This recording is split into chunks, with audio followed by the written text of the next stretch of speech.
What is up, everybody? So today I'm going to let you in on a little secret. I'm going to break down tattoo artist mistakes, the mistakes that I have made in my career and the mistakes that I've seen from other people, so you do not have to follow and go through those same mistakes as we did. And it's definitely not something that people like to talk about, but something that happens pretty much to every tattoo artist at some point. You know, we are human, we are not perfect, and especially when you first start out not knowing exactly what you're doing, you're going to make mistakes. So make sure you stick around to this video so you could understand everything to not have them happen to you. And if you're new to these videos, I'm Brandon from Tattooing 101. Make sure you're liking and subscribing down below to keep up to date on all the new tattoo knowledge videos we make each week.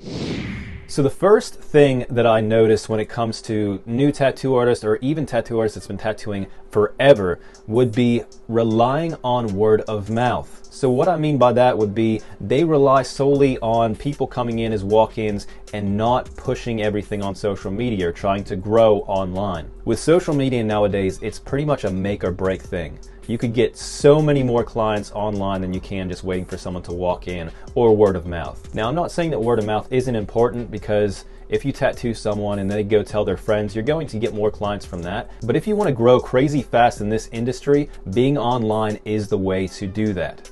You know, be Facebook, Instagram, whatever platforms that you are using are going to help you out a ton within your career. And another thing, whenever you are using Instagram and things like that, make sure your platform is set up for your tattooing. What I mean by that is, if you go to my Instagram, you know, I have my pictures of my tattoos. I might have one picture of myself on there that I did years ago, but I really have everything set up 100% business oriented. You go on there and see all the different styles of tattoos that I'm doing and things like that. The next thing that I see that's a big problem in this industry would be having the want to grow. So I see so many artists out there that think that they know exactly what they need to know to tattoo the rest of their lives and not want to learn more. So with art, there's always opportunity to grow. It's the one thing in life that you need to do every day to get better. You need to practice and spend hours and hours and hours drawing and tattooing to get to a place to where you're comfortable. But don't get complacent. That's when you feel comfortable tattooing, you know what you're doing, but you never try to grow from that point. That's another one of those things that's going to leave you in the dust, and I see artists every day getting to that point and just becoming complacent. This is your career. This is what you want to do for the rest of your life, so you should have a drive to want to learn more and more every day. And one thing that stuck with me throughout my whole career was my mentor told me that the day that you think you know everything when it comes to tattooing is the day that you need to quit. So hang up your machine and call it done. Because it's true, you should always want to learn, always want to try to learn more styles or perfecting your art, which you never get to an ending point with that. And talking about complacency and things like that, another thing I see all the time is tattoo studios or a tattoo shop screwing their artist. I'm not sure if I could say that. I'm sure it'll be fine. So what I mean by that is, you've been at that shop for years and years and you're on this 50-50 split, and you try to talk to the shop owner and try to let him know that you've been here forever, you have constant clientele, you're getting all of your customers off Instagram, it's not from the shop or what they're doing. You want to go up to 60-40 or 70-30, whatever percentage you're trying to get to. And the shop owner will kind of work around trying to give you what you need. You know, they'll say, you know, if you get to this number of clientele this month, or if you make this much money this month, then we'll bump you up. But it never really happens. You'll spend another couple of years with the same percentage and it never really goes anywhere. So this is a dead-end shop. If you are stuck in this predicament, you need to look for other options in order to grow in this career. Because of course, if you're spending money on all of your own supplies, getting your own clients, the shop isn't really doing anything for you besides just letting you tattoo there. Which is also a great thing whenever you are first starting out. Just the feeling of getting into a tat studio is awesome, but just understand, if you've been there for a couple of years and they're not really doing anything to benefit you, then it's time to reevaluate the situation. And I feel like that happens all of the time when it comes to tattooing. So I have a question for you guys. Have you ever messed up a tattoo? And this is a judgment-free zone. We have all done it whenever we were first starting out. So I'd like to know what you wish you would have done different on these tattoos. So make sure you comment down below and I'll check them out. And while you're doing that, I'm going to talk about my mistake whenever I first started out. So the biggest demon I feel like every artist has in this industry would be spelling. Everyone hears the story about misspelling a word on somebody and them getting super angry. I mean, it's pretty much everywhere. Every client that I've tattooed, probably at some point if I've tattooed them quite a bit, asks if I've ever misspelled a word. So I've gotten really good at explaining this story. Whenever I first started out, the second shop that I was in, I was technically still an apprentice, but I was tattooing for 2 years at that point, so I was able to tattoo. A client came in wanting something in a different language. To this day, I still don't even remember exactly what language it was in. I just remember that I had no idea what it was saying. And they brought in this piece of paper and said, this is exactly what I want. And I made sure I explained to them that I don't know what this says. I don't know this language, I don't read this language, I sure can't write this language, but I can tattoo it. So I tattooed it exactly how they asked me to. A couple days later, they came back and said that it was wrong and were angry about that.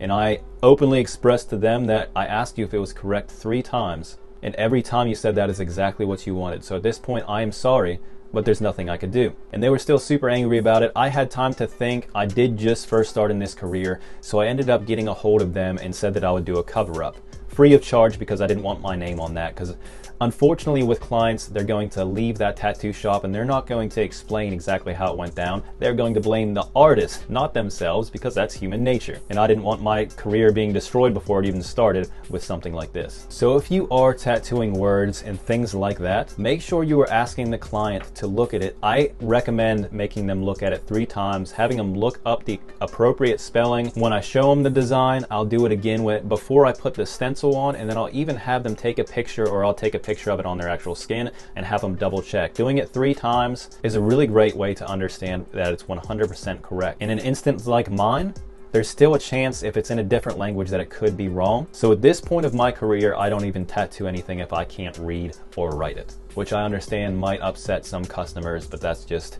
how I feel and what I do personally. So yeah, there was my mistake. The next thing that's going to affect your career if you do this would be the supplies that you are using. And what I mean by this is you don't need the most expensive new machine all of the time when you're tattooing. I feel like there's a problem out there in the tattoo industry feeling like you need the newest, craziest, coolest thing on the market, even though you just bought a machine 3 months ago that's working just fine for what you do. Now, a cheaper tattoo machine will still create a great tattoo. I'm not talking going to get a $100 tattoo machine and expecting it to hold up through time. But if you get a middle grade tattoo machine that works correctly and it works for the way you're tattooing, then that's all you need to create great work. I've had super expensive machines that I've loved go out in 6 months to a year, and then a tattoo machine that's a super cheap machine lasts years and years and years. So I'm not saying this for all brands, but most of these top brands, you're paying for a name.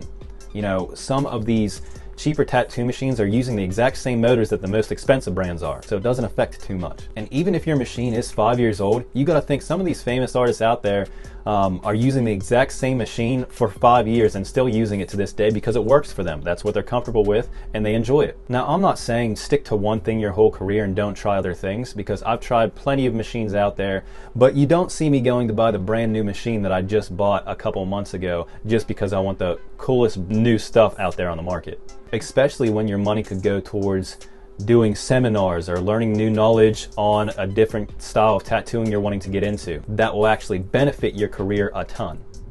So all of these were at top of my list for tattoo artist mistakes. Some of them I have made in my career and some of my tattoo artist friends have made them. So I've seen firsthand all these things. So hopefully you don't have to go through the same mistakes that we have. As always, like and follow down below so you can keep up to date on the videos we make each week. And thank you guys so much for watching. I hope to see you on the next video and you have a wonderful day.